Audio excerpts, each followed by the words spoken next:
Hip-hop dancing in the modern day is known for its cringe TikToks, greed, creators that were given way too much attention, and repetitive trends that all of a sudden die out one by one. But hip-hop dancing actually has a neat history that dates all the way back to the 1940s. From b-boys to dance battles to battle icons such as Flowmaster, Crazy Legs, Ivan, and so many more, it just has so many layers to it, and it's much more interesting than it seems to the untrained eye, which is why you need to read the manga Wondance. Kaboko has always just gone with the flow, marching in step to the drumbeat of the expectations of those around him, with him basically not being able to get a word in because of his stutter. But one night, Kaboku's at school late and he happens to spot a girl alone, moving wildly, doing what most people would call hip-hop dancing. This is Hikari Wanda, a person aspiring to be a member of the hip-hop dance club and aspiring to be one of the best dancers in the world. This series follows Kaboku's story from being one of the shyest people in the world to then dancing in competitions, underground battles, and so many more. So let's go through a little bit of history. Kool Herc and Don Campbell are the two main icons behind locking and b-boying. Kool Herc, a Bronx artist, would play a record that had a breakdown in it, which is also called a breakbeat. Within this beat was the creation of b-boying, also known as breaking. Meanwhile, in LA, Don Campbell, a very well-known dancer and choreographer, accidentally created locking after forgetting the next step to the robot shuffle, creating a lock-in effect, hence the name locking. What these two men did for not only hip-hop but the landscape of music is incredible. Even today, there isn't a single dance where you don't see a little bit of influence from locking or breaking, making these two a vital point for not only dancing but music as a whole. In the mid-1970s, a new style was created by the name of whacking by Tyrone Proctor and Jody Watley, with them being Don, the mother and father of whacking. In 1975, a new dance style coming out of Fresno, California was gaining popularity, known as popping, by the electronic boogaloo lockers. 1987 to 1988, after the downfall of hip-hop clubs and the popularization of house clubs since people wanted somewhere to go, two DJs from New York City, Larry Levin and Frankie Knuckles, started to mix disco with other musical elements. These elements included breaks, afrobeats, and electronic music, which caused the creation of house dancing. During the 80s and 90s, hip-hop dance competitions became increasingly popular with the emergence of battles, one-on-one freestyle competitions on the dance floors of clubs surrounded by a circle of people. Improvised battles soon led to advertised battles and a higher level of competition, with the main event being Battle of the Year. Now, with Wondance, the main strength of the series is the art and the character development. The character development is absolutely amazing, especially since they are in a competitive setting. The author depicts imposter syndrome perfectly, with Kaboku wondering if he deserves the opportunities he's getting, and at some point wondering if he'll ever be any better. The character development within Kaboku's character is also awfully realistic. There isn't at any point of the story where you think that a change was way too drastic for it to happen so suddenly. Kaboku slowly becomes better at dancing, and with that slowly gains an ego. He also becomes more confident, making him more comfortable to fight through his stutter with some people in order to be part of certain conversations. But the character development isn't only great with our main cast. On, Yori, Gaku, Usen, the variety of characters this series has is not only fantastic but also consistent with the modern street dancing world, because there's so much variety, such as Zeko from the US, or Danny from France, or Mena from the Netherlands. Street dancing is a worldwide phenomenon nowadays, and I love that the variety is depicted beautifully in this series while also keeping all its characters consistent. Now, from the cover, concept, and all the other dance manga set in the standard, one that may seem like a conventional shonen style sports manga like Dance Dance Dance or Welcome to the Ballroom, but at its root is a wholesome story about a quiet, insecure kid who finds a way of self-expression and sense of belonging through dance. Not only that, it also shows the line between following a passion and wanting to fit in, with most of Kaboku's life being involved with dance but him never wanting to pursue it as he wanted to fit in. The author also backseats the romance within the series in order to truly immerse you within the world of street dance. Dialogue, background characters, and everything distracting gets cut out in order to truly immerse you into the artistry and the beauty of street dancing through the amazing art that really just leaves you stunned, with pages such as this,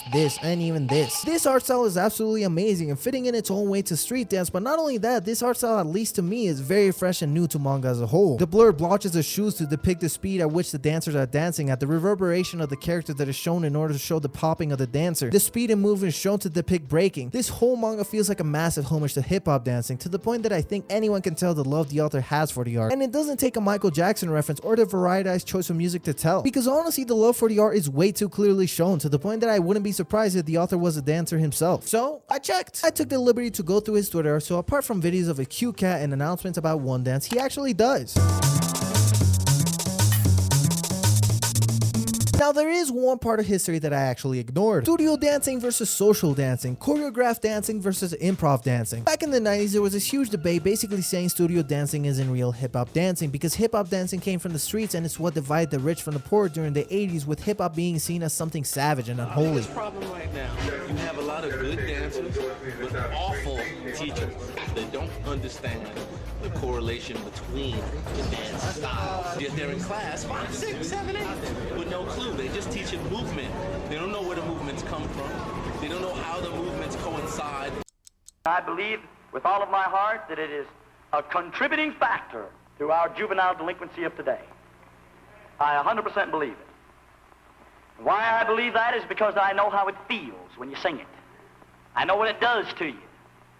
And I know the evil feeling that you feel when you sing it. The rich take choreographed dances such as jazz, dancing, or ballet, but that's not the essence and beauty within hip-hop dancing. And the character that shows that perfectly is Yori. Yori is a second-year high schooler that specializes in house dancing that quit going to dance club because he isn't good with contests. A couple chapters later, we get the real reason being that he doesn't believe pre-planned dancing such as sets in street dancing or choreographs in contests is dancing. But we also get the flip side of the argument through On, the club president of the dance club, that states, I think that's wrong. You don't know what kind of practice members of the dance club are doing or how they think. What I personally love about this section of the story and this aspect of these characters is that the author isn't trying to give you an answer to which is right and which is wrong. He just gives you the two perspectives that you can decide whether you agree with or you disagree with. Now, Wondance is a series that not only delivers an amazing art that perfectly encapsulates the movement of dance, amazing character development that isn't just fitting to reality but also gives you a deeper connection to the characters, storyline that breaks your standards of the basic dance manga but is also a series that encapsulates years of dance experience through relatable characters. It also encapsulates years of dance history through a modern hip-hop setting. Wondance is extremely impressive in so many ways that I'm shocked how close it is to being axed. But even then, if it's just for a moment, I'm glad that I got to experience the story and the history that this series is willing to put out and explore through its amazing aspects. And this is completely off topic, but this has to be the funniest translator notes I've ever seen. Because I understand trying to make money, but why do you hate this series you're translating?